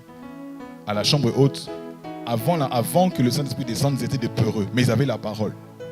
Mais quand le Saint-Esprit est venu, ils ont eu le courage, le caractère. Tu es parfois entouré des personnes qui montrent leur insanité, leur vie. Mais quand tu as l'Esprit de Dieu, tu as le courage de dire non, de te retirer même. Amen. Tu ne fais pas parce que tu dois faire. Tu fais les choses conformément à ce que Dieu te dit dans ton caractère. Et même dans ton mariage, dans ton couple. Il y a même pour ceux qui vont se marier, bientôt, comme moi, bien sûr, je dis comme ça. À la grâce de Dieu, par la prière, on espère. Il y a des choses qu'on... Oh, il y a des moments qui rigolent. Il y a des prophéties qui étaient sorties, non? Quand vous rigolez. Il faut croire. Amen. Amen. Donc, il y a des choses qu'on regarde quand on a le caractère que non, je ne peux pas m'associer avec une personne qui n'aime pas Dieu. Je ne peux pas dire, cette personne est intelligente, cette personne a sa vie en place, mais cette personne refuse catégoriquement Dieu. On ne peut pas coexister, on ne peut pas cohabiter, on peut coexister, on ne peut pas cohabiter dans la même maison. Amen. Et c'est pour ça que ça fait partie de, quand on parle de caractère, de l'éducation aussi que beaucoup de familles doivent instaurer dans leur maison. Il y a des choses que, pour ceux qui ont des enfants, je dis encore, ils vont prendre de l'extérieur, mais quand vous avez le caractère qu'il faut et la sagesse qu'il faut, vous allez faire en sorte que ces choses ne puissent pas modifier les bonnes habitudes et les bonnes choses que vous avez transmises à vos enfants. Amen. Parce que la Bible déclare, c'est vrai, dans Proverbe, que Dieu a mis la folie dans le cœur des enfants. Mais c'est par la correction, c'est le réajustement qu'ils vont commencer à comprendre. Ils sont encore d'autres marques. Ok, amen. Il y a différentes formes de correction. Il y a des enfants qui sont doux, il faut seulement les parler. Il y a des enfants qui sont têtus. Il y a une façon aussi de les... Il y a une façon, je ne vais pas dire parler, j'ai une façon de les... Amen. Amen, par la grâce de Dieu. Mais il ne faut pas battre, il ne faut pas aller dans les extrêmes. Il faut toujours faire avec amour. Amen. Et je ne vais pas parler de ça. Et... Amen. Et dans la sanctification, elle parlait du sang, de l'esprit. On a parlé de la parole. C'est-à-dire maintenant, quand on parle de notre état à nous, il faut regarder maintenant tous ceux qui font, quand on parlait de la délivrance des œuvres des ténèbres, quand on parlait des mentalités anciennes, on parlait de l'Égypte. Le peuple d'Israël est libéré, mais ils ont gardé leur mentalité. Ils ont gardé les choses, vous savez, qui nous amenaient à notre façon de réfléchir. Vous savez, peut-être que vous avez de l'argent, vous gagnez de l'argent de manière illicite, par exemple. Vous avez un procédé de réflexion qui est toujours avoir le mal chez les gens, de tricher, de faire ceci. Non, on doit changer cela, notre mentalité. Et il y a un livre qui est super aussi intéressant pour ceux qui veulent pousser loin. C'est ceux qui ont eu des traumas dans leur vie. Il y a un livre qui est super intéressant que je conseillerais aussi avec la parole de Dieu à côté. C'est la thérapie comportementale et cognitive. Amen. Il y a des gens qui surinterprètent. Ah, j'ai vu qu'il m'a regardé comme ça. Ça veut dire ça. Tu n'as pas l'esprit. Tu surinterprètes. Une action, tu vas tellement loin. Tu réfères à des choses que toi tu as vécues. Tu vas là-bas. Ok, Dieu est en toi, mais calme. les émotions, là, calme.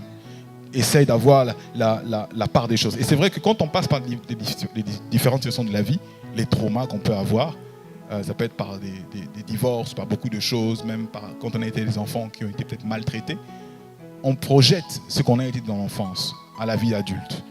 Et ce qui fait que si on a été quelqu'un qui était tellement turbulent avec des gens turbulents, on va s'imaginer même que les enfants en fait traînent avec des gens turbulents. On va toujours imaginer qu'ils nous cachent quelque chose. Ah, c'est pas normal. Amen. On va tellement suspecter. Les mentalités anciennes. Amen. J'ai pas dit qu'il ne faut pas observer les enfants, observer les gens autour de nous, etc. Mais il ne faut pas trop surinterpréter. Amen. C'est que l'Esprit ne nous a pas dit, ne cherchez pas à imaginer qu'il vous a dit. Hein? Il y a tellement de spécialistes. Amen. Aujourd'hui, il y a tellement, je vais même pas parenthèse, il y a tellement des messages dans nos églises qui sont basés sur la surinterprétation. Tellement qu'il y a des pasteurs qui n'ont pas des messages, qui vont dire ça veut dire ça. Tel truc, ça veut dire ça. Non. Les gens sont libres aussi d'avoir des émotions et de réagir d'une manière. Amen. Et c'est pour ça aussi qu'en tant qu'enfant de Dieu, on doit savoir discerner. Amen. Et souvent, et on voit aussi cela, il y a des gens qui ont été peut-être blessés. Et des gens, je vais associer ça avec notre culture.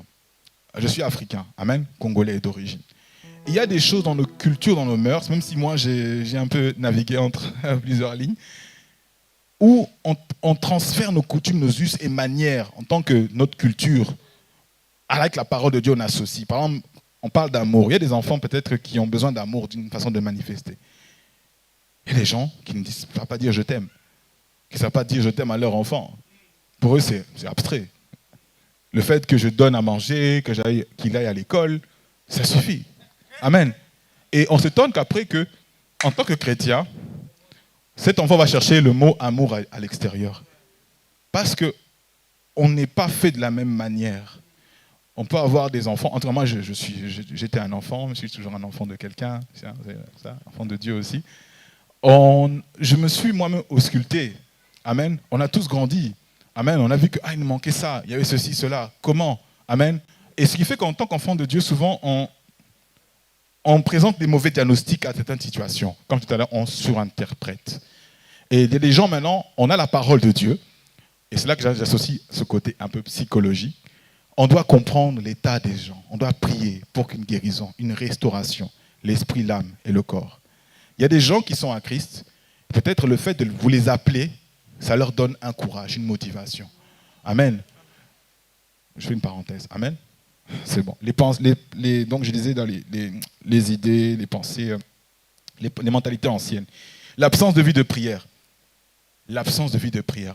Là, je pense que le pasteur a tellement insisté. Il y a même des images du programme. Amen. Beaucoup viennent dimanche, mais pas dans la semaine. La sanctification s'associe aussi avec la vie de prière. La prière est un dialogue. Amen. Et je dirais même, la prière est un dialogue que tout le monde pratique indirectement. Les gens ne savent pas. Et seulement on a ce côté religieux, on dit, prière, je dois fermer seulement les yeux comme ça, je dois faire tel... La prière, c'est même quand vous... J'ai même étonné, moi, personnellement, des expériences où même quand je dis quelque chose dans mon cœur, Dieu m'écoute. Je vois c'est réalisé. Tu écoutes aussi. Quand je dis... En fait, c'est comme une discussion, je dis, Seigneur, si j'avais vraiment...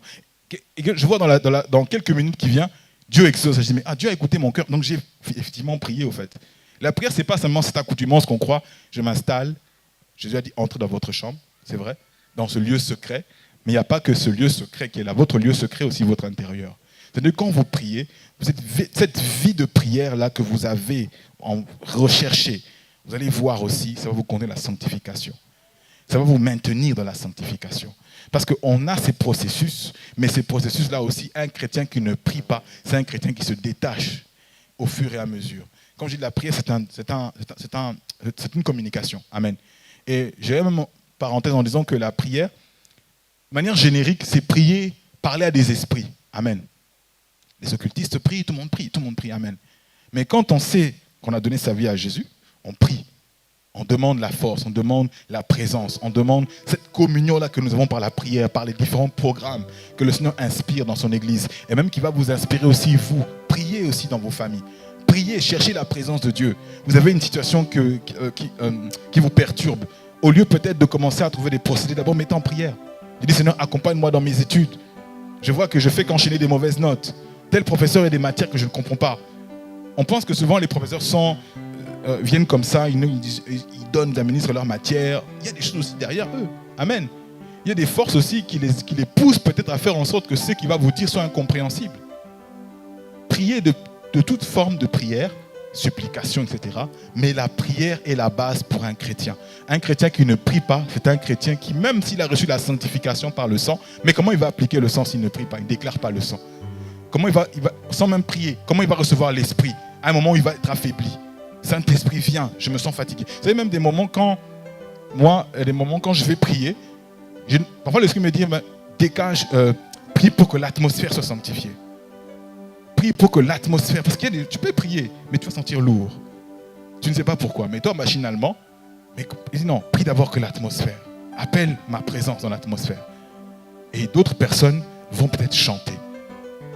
Comme Paul et Silas dans la prison. Les portes des prisons sont ouvertes. Ils ont fait une action différente dans la prière, dans la louange. Il y a différentes formes de prière.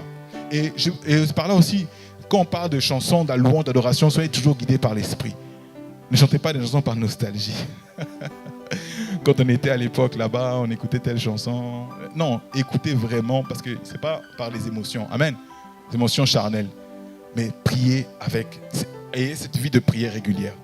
Cette vie de prière, si vous avez du mal à prier, allez voir le pasteur. Parlez avec un frère aussi peut-être qui prie. Amen. Qui va vous donner aussi des astuces, comment il prie, etc. Vous savez, les modérateurs, les mamans et papas qui modèrent, ceux qui sont à l'intercession, posez la question, comment ils modèrent 1 heure? Comment ils font? Parce qu'on dit, mais comment tu fais pour prier 1 heure? D'autres prient que 5 minutes, d'autres prient que 10 minutes. C'est aussi une prière. Amen. Mais il faut aussi parfois aller plus loin, parfois des moments dans la prière. Jésus, à un moment, quand il était sur le point d'être crucifié, il dit à ses disciples au jardin de Gethsémane, vous n'avez même pas pu prier 1 heure avec moi. Il y a des situations dans la vie où 1 heure de prière est importante. Et même parfois, ce qui est paradoxal, c'est qu'à un moment, quand on prie 1 heure, on sent qu'il y a comme quelque chose qui change. Hein? On sent quelque chose en nous, on a dit qu'on a accompli quelque chose. C'est comme si dans les 1 heure, il y a quelque chose qui se passe, je ne sais pas. Amen. C'est scientifiquement, spirituellement inexplicable. Amen. Donc, passez du temps à des moments. Vous n'avez rien à faire dans votre agenda. Faites un check des choses que vous devez prier, vos objectifs. Faites un check des choses dont vous savez qu'il y a des anormales. Ou peut-être demandez à Dieu sous des révélations qu'il vous a parlé dans les rêves que vous n'avez pas compris. Demandez à Dieu comment il va vous orienter aujourd'hui. Demandez à Dieu, les collègues, les personnes qui vous entourent, que Dieu check leur cœur, qu'il vous révèle des choses. Demandez à Dieu souvent qu'il vous montre des choses que vous ne comprenez pas, qu'il vous éduque peut-être à une manière, une vie chrétienne. Comment peut-être prier? Jésus a montré aux disciples comment prier. Amen. Et même s'il y a plein d'outils sur Internet, et même en venant ici, et des mamans, des frères, des sœurs qui savent prier 1 heure, écoutez-les et apprenez. Amen. Être en Christ, la sanctification, ce sont tous ces processus qui font que nous sommes aujourd'hui, vous et moi, équipés pour changer les gens autour de nous. Je pense l'absence de la parole, on a parlé il faut lire la parole de Dieu. Les mauvaises fréquentations. Vous êtes en Christ, vous avez arrêté, imaginons j'ai dit, vous étiez auparavant alcoolique. Vous traînez avec des mêmes amis qui boivent. Les fréquentations. Donc, ne soyez pas étonné un jour. On va célébrer le diplôme de ton fils. Prends un petit, ça va, c'est pas grave, c'est juste une petite célébration. Tu veux dire, tu célèbres jamais. Oh, les champomites, non, c'est quoi? C'est pas. Non, il y a des fréquentations. Amen. Il y a et c'est là que le Saint-Esprit va vous convaincre. Il y a des personnes qui vont respecter, qui vont vous dire, tu ne bois pas, je respecte cela, je ne bois pas en ta présence, ou en tout cas moi je fais, mais ce sont des amis de très bons conseils aussi, parce que tout le monde n'est pas comme nous dans notre posture. Dieu peut nous donner des bons amis qui ne sont pas encore en Christ, mais dans le processus de notre identité, on prie qu'ils changent. Amen. Donc, ils vont respecter votre caractère par le Saint-Esprit. Mais si vous... les mauvaises compagnies corrompent les bonnes mœurs. Si vous restez avec ces personnes-là, et s'ils ont tendance à être à l'aise, quand je dis à l'aise avec vous, dites-vous que vous allez reprendre beaucoup de mauvaises habitudes. Ce n'est pas que vous êtes extrémiste, non. C'est savoir mettre des limites. Amen. Des choses auxquelles vous savez que vous tombez. Vous êtes sujet à être vraiment fragilisé. Évitez. Même dans les langages, dans les discours. Des gens qui sont les wesh. et vous avez une dissertation en français bientôt. Et vous parlez qu'en wesh, wesh, wesh. Et il y a un peu des amis qui disent pas que wesh, wesh. Il y a des amis aussi qui parlent de littérature, qui parlent de politique, économie. Essayez un peu d'avoir d'autres milieux. Est-ce que vous allez arriver de votre copie là? Ça va être compliqué. Amen. Parce qu'il n'y a pas beaucoup de vocabulaire que vous creusez. Amen. Même et aussi une chose, quand on parle des mauvaises fréquentations, je vais même aller plus loin parce qu'on parle des mauvaises fréquentations dans le mauvais sens. Dieu vous a révélé que vous serez, imaginons, un grand footballeur. Mais vous ne traînez qu'avec des économistes. Est-ce qu'il y a un problème quelque part? Amen. Les mauvaises fréquentations. Amen. Traînez avec les gens de votre environnement. Les gens de la destinée. Vers qui vous allez apprendre des choses. Vers qui Dieu vous a envoyé. Vers des gens qui vont vous ouvrir des portes. Vous êtes un footballeur, parlez avec des gens qui parlent de football aussi. Soyez avec des gens qui vont vous montrer des techniques, des choses pour vous améliorer. Amen. Vous aimez la parole de Dieu? Ok, traînez avec des pasteurs, traînez avec des gens qui aiment la parole de Dieu, qui méditent la parole de Dieu. Dans chaque domaine de votre destinée aussi, soyez au bon endroit, au bon moment avec les bonnes personnes. La Bible dit dans le psaume 1, « Heureux l'homme qui ne marche pas sans les conseils des méchants, qui ne s'arrête pas sur la voie des pécheurs et qui ne se lie pas en compagnie des moqueurs. » Amen. Ok, là on voit, on connaît. Il y a aussi des environnements, on sait que ça ne nous profite pas. Ça nous apporte, pour rester du matin au soir, on sait qu'on a perdu du temps. Amen. Il y a des moments, il faut prendre son temps, et des moments, il ne faut pas perdre son temps. Amen. Et dans ce processus-là, il faut savoir quelles sont mes fréquentations. Est-ce que même chez vos enfants, essayez même pour les parents, c'est générique ce que je veux dire, de connaître les amis de vos enfants, de connaître où ils vont, de connaître leur fréquentation. Peut-être telle personne est nulle en maths, et votre enfant aime tellement traîner avec cette personne qu'elle a des mauvaises notes en maths. Alors votre enfant est très intelligent en maths. Vous voyez ce que je veux dire? Donc, connaissez votre entourage. Les bonnes et les mauvaises fréquentations. Amen. Je me souviens, il y avait même un pasteur qui disait ça.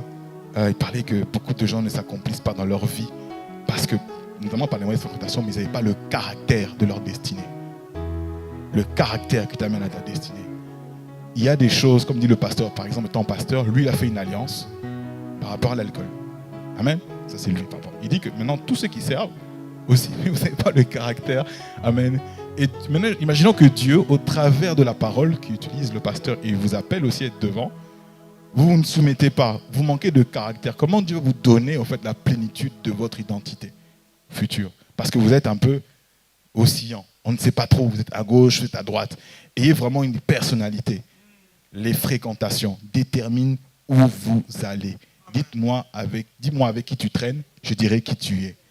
Dis-moi avec qui tu traînes, je dirai qui tu es. Amen. Oh, il est voleur, oh, il est impudique, moi je ne suis pas. Un jour ou l'autre, il va faire une action, on va te mettre dans le même panier. Un jour ou l'autre, même si toi tu ne fais rien, parce que tu traînes avec une personne comme ça, tu vas forcément être associé. Il serait préférable, et c'est là le problème, c'est que tu veux changer la personne, alors que toi tu fréquentes la personne, tu n'es même pas encore équipé pour changer la personne. Amen. La personne que tu veux changer veut voir en toi un caractère. Veut voir en toi un non, quand il s'agit d'un non, un non ferme. Pour que ces personnes se disent, ah, elle a dit non à ça, il a dit non à ça, ça veut dire quoi? Ah, il est enfant de Dieu, il se dit. Il observe, il marche, il fait ceci, il fait cela. Ah, il réussit dans sa vie, il avance. Oui, c'est ce que dit la parole de Dieu. José 1, 8, et il réussit dans ses entreprises. On se dit, c'est pas possible que tu médites la parole de Dieu, tu échoues dans ce que tu fais. Amen. C'est vraiment le mauvais exemple. Amen. Tu as un mauvais exemple en tant qu'enfant en tant que chrétien. Parce que enfant de Dieu, c'est un autre qualificatif. Amen. Et aussi, donc, quand on parle de mauvaises fréquentations, je veux dire qu'on parle de prière, les absences à l'église, on a évoqué. Donc, venons régulièrement. Là où Dieu vous a amené, c'est là où il va pourvoir pour vous nourrir. Amen. Dieu sait pourquoi il vous a amené quelque part. Moi, j'avais je ne dis pas prendre exemple sur moi, dans ce sens-là. J'étais dans une église, j'ai servi pendant 13 ans, et à un moment, le Seigneur me dit, c'est bientôt le moment pour toi d'aller quelque part. C'est bizarre, on a tendance à dire, mais tu ne peux pas quitter l'église, comment ça se fait? Et c'est là que je parlais avec le pasteur, et je disais, pasteur, Dieu m'appelle pour aller quelque part. Il dit, non, regarde, j'ai tout ça, j'ai ceci. Imaginons qu'avec ce pasteur, vous avez appris le management. Mais ce pasteur dit qu'il a aussi les capacités à vous apprendre les finances. Alors que Dieu sait que non. Alors, les finances, ce n'est pas son truc à lui. Dieu veut que vous appreniez les finances chez quelqu'un d'autre. Écoutez ce que Dieu vous dit. Ça veut dire que lorsque vous quittez quelque part, ne quittez pas par simple émotion. Ne quittez pas parce que vous voulez quitter, qu'on vous a dit quelque chose. Non. Et c'est pour ça que je félicite encore les personnes qui, malgré les tribulations qu'ils ont connues dans cette église, elles sont encore là. Parce que c'est très important de rester. Écoutez la parole de Dieu, écoutez la voix de Dieu, je veux dire. Et n'écoutez pas la voix des hommes. N'écoutez pas les gens qui vont vous dire pars. Il y a des gens qui ont suivi d'autres personnes pour rien. Ils ont perdu leur bénédiction. Vous savez, quand Dieu a mis Adam et Ève, il les a mis quelque part. Vous savez où? À Éden. Il ne les a pas mis au Congo, Kinshasa. Même si on croit que c'est là-bas, c'est Éden. Il ne les a pas mis en Turquie, il les a mis quelque part. Et Éden, en hébreu, veut dire lieu marqué, spot, un lieu marqué. Donc, vous ne pouvez pas être dans un autre lieu où Dieu vous a placé. Vous quittez aussi la présence de Dieu. Vous quittez aussi l'action que Dieu veut faire au travers d'un homme de Dieu qu'il veut utiliser pour vous. Je vous dis franchement, marchez avec Dieu, écoutez ce que Dieu vous dit. Ne partez pas par simple émotion. N'écoutez pas une personne que vous êtes lié d'amitié qui vous dira « Ah, j'arrête cette église parce que tel pasteur, c'est son cas. » Mais vous priez Dieu. Je peux vous dire, même si l'homme de Dieu a une réputation, on va dire comme ça, d'être mauvais, si Dieu vous a dit « Restez là », reste là. Reste là, reste là. Le plus important, c'est quoi? La volonté de Dieu. Je dis, les persécutions, les situations sont là pour nous apprendre quelque chose. Et il y a des personnes qui ont un caractère dur, une exigence pour vous apprendre aussi quelque chose. On ne peut pas traîner avec des personnes qui sont tellement frivoles, des personnes qui sont tellement laxistes. Parfois, la vie, et j'en ai tiré des leçons encore et j'en tire encore des expériences, on devient ce qu'on devient avec les personnes qui nous entourent, grâce aux personnes qui nous entourent. Les oiseaux volent, les pigeons volent avec les pigeons. Les aigles ne volent pas avec les pigeons. Les aigles, ce n'est pas la même dimension. Amen. Ceux qui volent en bas et ceux qui volent en haut. Amen. Donc si vous considérez parmi les aigles, vous devez savoir ce qu'un aigle peut endurer. Amen. La solitude parfois des sommets. Amen. Vous descendez, vous montez. Vous ne traînez pas. Vous êtes avec les gens que vous fréquentez, mais vous savez votre course. Donc venez à l'église où Dieu vous a amené à aller. Si une personne part, ce n'est pas votre problème. Priez pour cette personne. Que Dieu l'oriente là où il doit aller. Si cette église, Dieu va ramener cette personne. Mais vous, suivez votre course. Ne perdez pas votre bénédiction vraiment. Amen. La sanctification vient aussi de là. Amen. Les péchés cachés. Il y a tellement une liste ici. Amen. Il y a des gens qui sont dans le Seigneur, mais ils ont tellement des choses qu'ils n'ont pas confessées. Ils se disent, ah mon Dieu, je peux confesser ça, mais ça, pas encore. Amen. Moi, je suis toujours en fait touché des personnes qui sont vraies. Amen. J'insiste qu'on soit vrai, mais pas avec tout le monde. Pas dire les choses à tout le monde. C'est pas. Moi, je dis à tout le monde, les murs ont des oreilles. Vous allez parler à... D'autres les appellent des TV5, comme on dit à l'époque. Vous allez dire une nouvelle, c'est déjà sur TikTok. Amen. Non, et le discernement. Mais soyez vrais avec Dieu et avec l'homme de Dieu que Dieu mettra devant vous. Amen. Soyez vrais. S'il y a des choses que vous devez confesser, que vous savez, ça vous a détruit, des choses même intimes, soyez vrais. Et dans la vérité, je dirais aussi, pour ceux qui sont en relation mariée, soyez vrais.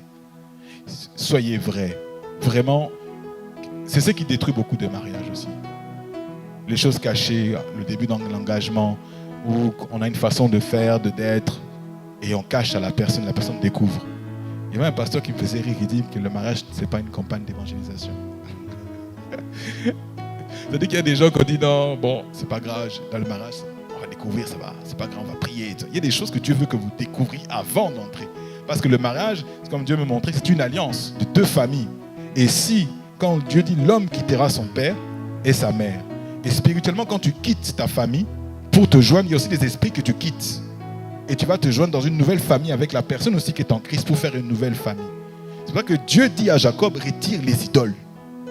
Retire les idoles de ton milieu. Pourquoi tu as amené les idoles de... C'était Rebecca. Amen. Les idoles de sa famille. Amen.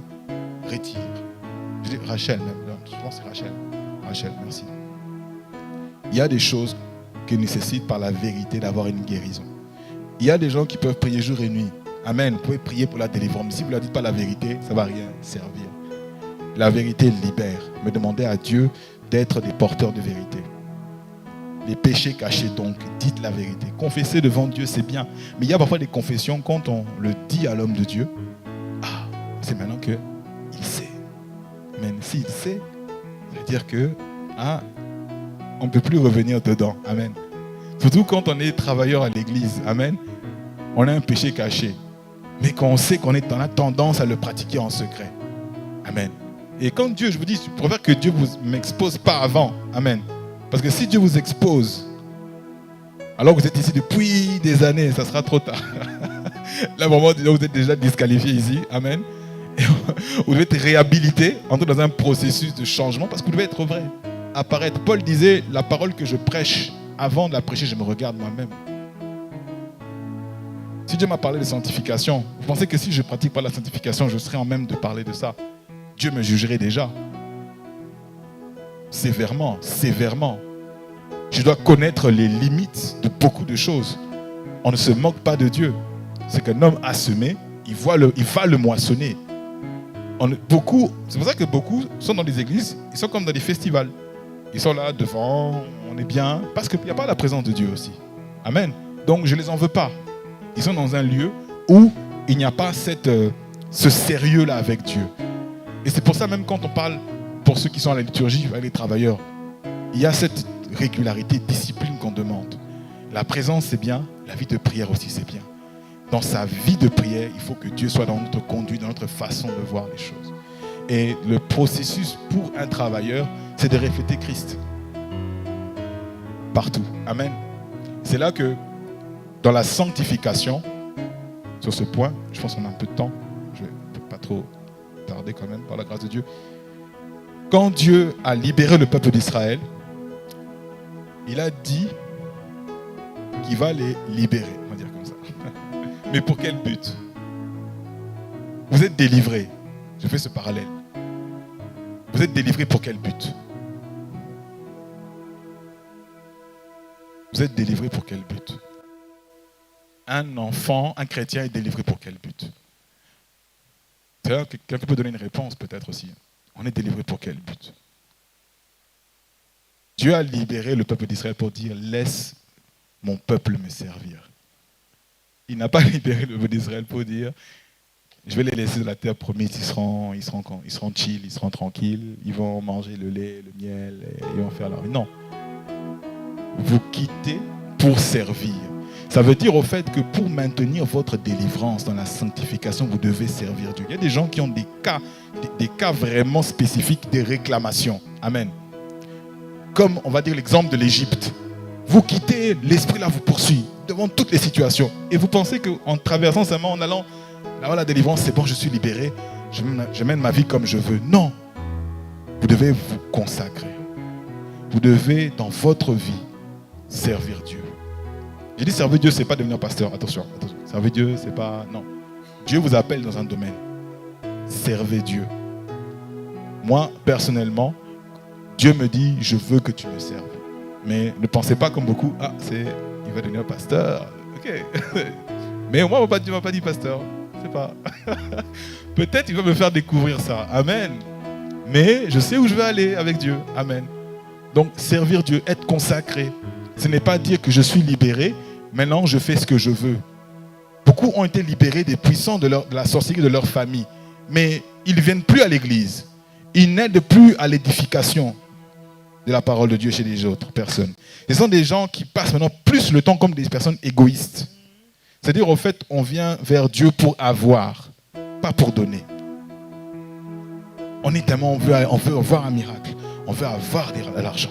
On veut tellement. C'est un peu comme les enfants à Noël. Père Noël, c'est pour recevoir. On doit bannir Père Noël parce qu'on doit maintenant donner. Hein. Amen. C'est-à-dire qu'un enfant de Dieu doit transmettre. Mais transmettre en servant Dieu. L'ennemi vers lequel Dieu vous a libéré, ce n'est pas... En fait, il peut revenir à tout moment. Il va toujours vous réclamer. Mais il ne peut pas vous réclamer si vous êtes sous la protection de quelqu'un d'autre. C'est Dieu.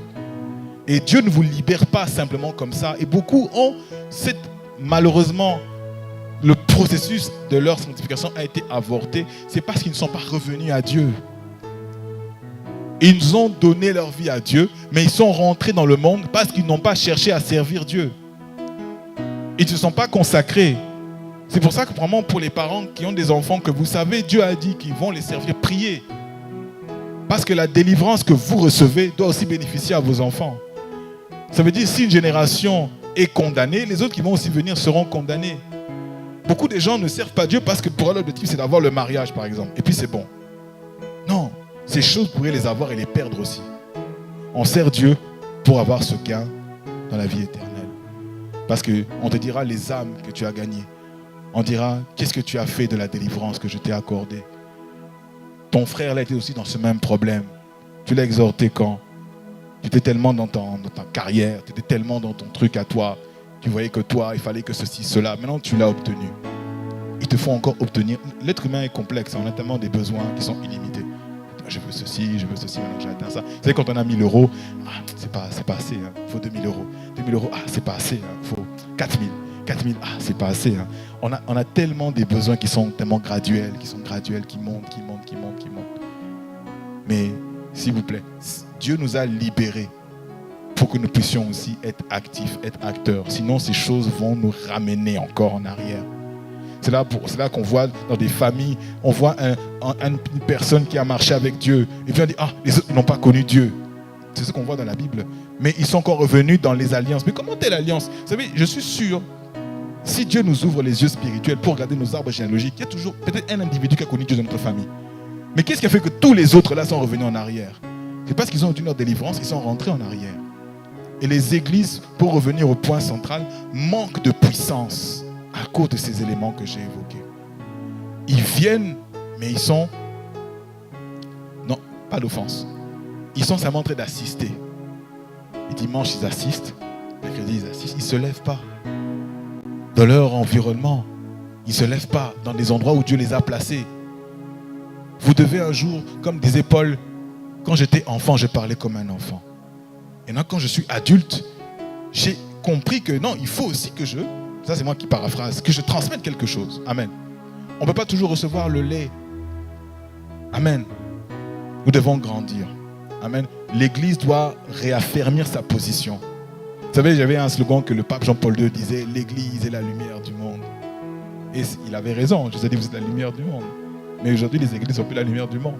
On a des gens qui viennent profaner, qui viennent twerker. Il y a des scandales dans les églises. On respecte plus d'autres religions que les églises. Les chrétiens sont des figurants. Ils ne sont plus en train de s'affirmer. Ils viennent avec leur Bible.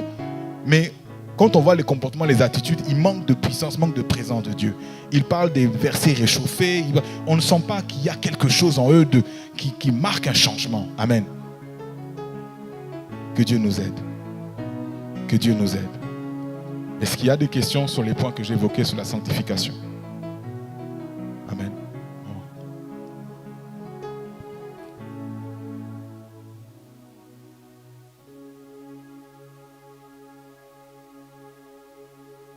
Puis nous allons clôturer. Je pense qu'il ne faut pas trop, je déborde.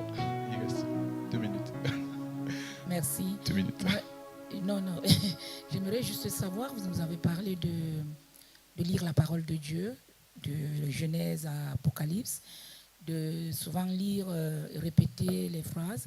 Et quand tu lis la Bible et que tu ne comprends pas, tu lis, tu relis, tu ne comprends pas, est-ce qu'il y a peut-être une méthode un peu plus facile pour quelqu'un qui veut vraiment apprendre? Amen. Alors, je pense qu'il n'y a pas de self-made man. On ne peut pas se faire soi-même parfois, à moins que le Seigneur nous enseigne.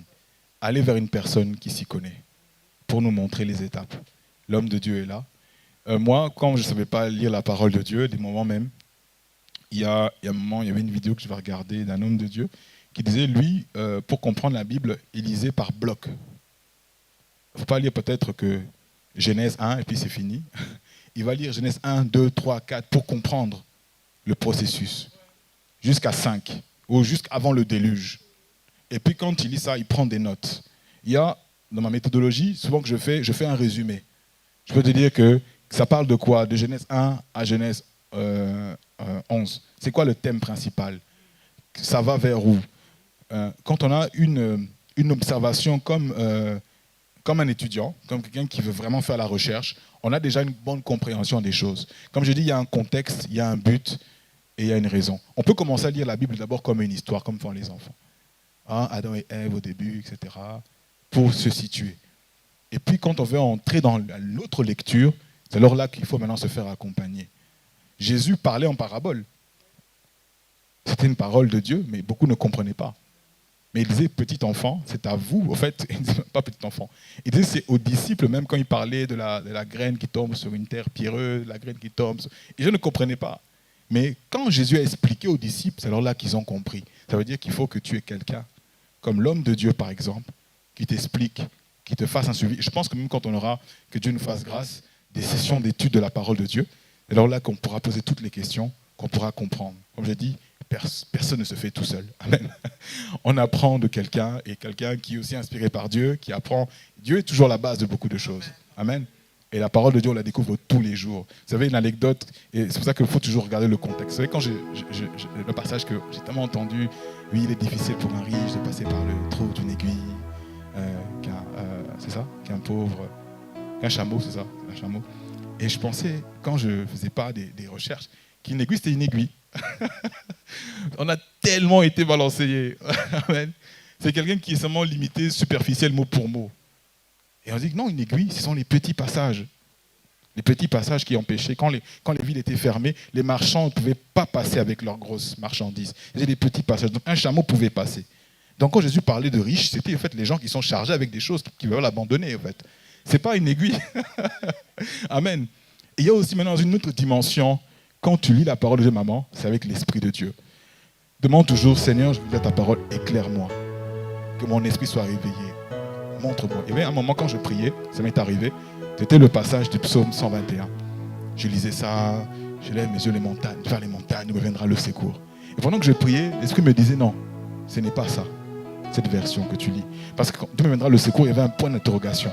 Quand vous entrez, le Seigneur vous montre la ponctuation même. Ah, parce qu'on faisait toujours référence vers les montagnes, Dieu me viendra le secours. C'était en fait une affirmation, pas une interrogation. Parce que la montagne donnait référence à des difficultés, aux problèmes. Ce n'était pas ça. Dieu me disait non, c'est la montagne de Sion, en fait. Je lève mes yeux vers les montagnes, d'où me viendra le secours, en fait. Et lorsque j'ai commencé, je vais quand même vérifier ça. Je suis passé de la King James à d'autres versions. Je dis, en regardant, en faisant des recherches, je dis, ah ouais, en fait, c'est ça. Il y a une erreur ici.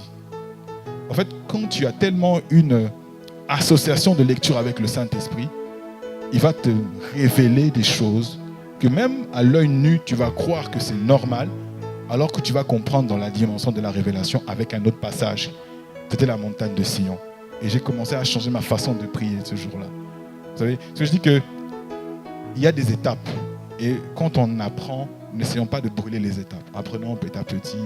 N'essayons pas de dire, il lit déjà à tel niveau, il faut que je sois comme lui. Non. Amen. Apprenons. On a été aussi à un certain niveau et je ne suis pas encore arrivé à un certain niveau. J'apprends. Parce que la parole de Dieu se renouvelle. Vous savez, c'est le contexte, le but et la raison. Il y a un point de vue historique. Il y a même un moment, je pense que le Saint-Esprit m'avait inspiré même à la liturgie, vous verrez ça. Il y aura un truc que je vais rajouter. Parce qu'il y a les contextes parfois qui nous permettent en tant qu'enfants de Dieu pour comprendre que, il y avait ça en fait. Il y avait ça en fait. Comme par exemple quand on a eu avec le blé et l'ivraie. Non, regardez que j'ai fait un de mes recherches. Qu'est-ce qui fait que Jésus parle, laissez le blé et l'ivraie pousser ensemble? Comment on va distinguer? Pour celui qui est dans l'agriculture, il va comprendre de quoi il s'agit. J'ai compris, Jésus était un agriculteur. Il était souvent fils de charpentier, aussi agriculteur, il était économiste, il était tout, il était Dieu. En fait. J'ai compris que quand ça pousse, l'ivraie, comme ce sont des graines, le blé porte des grains. Quand l'ivraie, c'est en fait une plante stérile qui ne va pas porter des grains, elle va rester verte. L'ivraie va rester toujours droit. Alors que le blé va se pencher. Et ce qui fait que l'ivraie restera verte et le blé va rester comme ça. C'est à des significations aussi symboliques. Penchard est comme ça. Amen. Quand il pousse comme ça et comme ça, je vais pas aller dehors. Quand vous regardez tous ces éléments-là, Jésus disait même, la nature ne vous enseigne-t-elle pas? La nature ne vous enseigne-t-elle pas? On est tellement devenu très contextuel sur des choses qu'on ne voit même pas les simplicités dans beaucoup de choses. C'est alors là que j'ai vu que non, Dieu nous enseigne de plusieurs manières. Et quand on comprend la parole de Dieu, même quand on dit ne mangez pas ceci, pas ceci, parce qu'il y avait des aliments, vous voyez, des aliments, quand vous les mangez, ça fait baisser votre vie spirituelle. Hein. Il y a des aliments que vous les mangez tout le temps, vous allez sentir aussi une appétence pour pécher, au fait. Ça, c'est des choses que, quand Dieu parlait dans Lévitique, on ne comprenait pas. Mais pourquoi ceci, pourquoi cela? Il y avait des contextes, au fait. Mais aujourd'hui, on peut tout manger. Amen. Soyons juste, Dieu nous dit, mange des légumes, ou mange que ça. Jean-Baptiste pouvait manger des sauterelles et du miel. Pourquoi? Pourquoi ceci? Pourquoi ces restrictions? Dieu sait ce qu'il fait avec les gens dans la particularité. Donc, ne soyons pas des gens qui lisent la parole de Dieu, qui voient que c'est déjà des choses passées. Dieu peut appliquer des particularités avec nous, et en fonction de notre appel. Amen. Bref, que Dieu nous bénisse, maman. Amen. Je pense que nous sommes arrêtés là. Amen. Merci beaucoup. Je vais prier.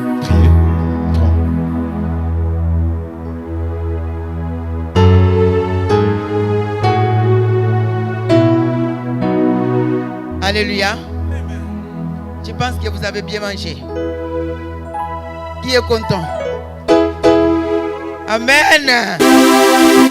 Que Dieu bénisse notre frère.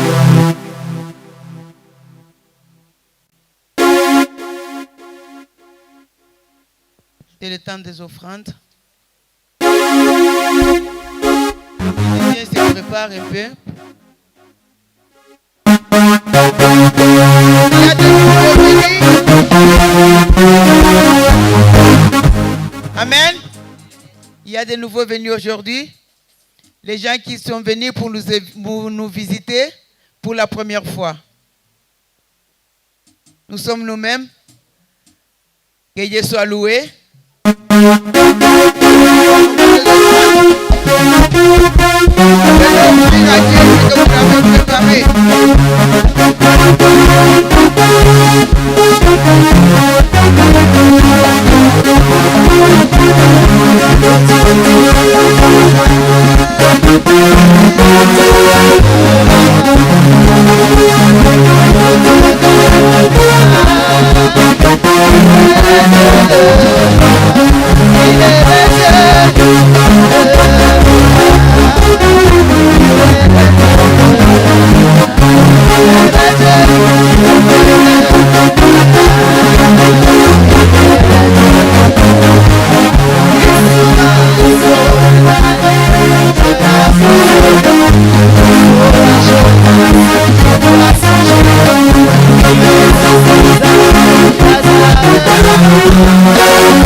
Merci, vous étiez si nombreux à vous connecter à notre live. Je vous invite à liker, partager, commenter, abonnez-vous à notre chaîne et cliquez la cloche de notification. Je vous invite à nous suivre sur nos différents réseaux, sur Facebook Église Christ Vivant Luxembourg et sur notre page YouTube, tapez Serge Kalingai.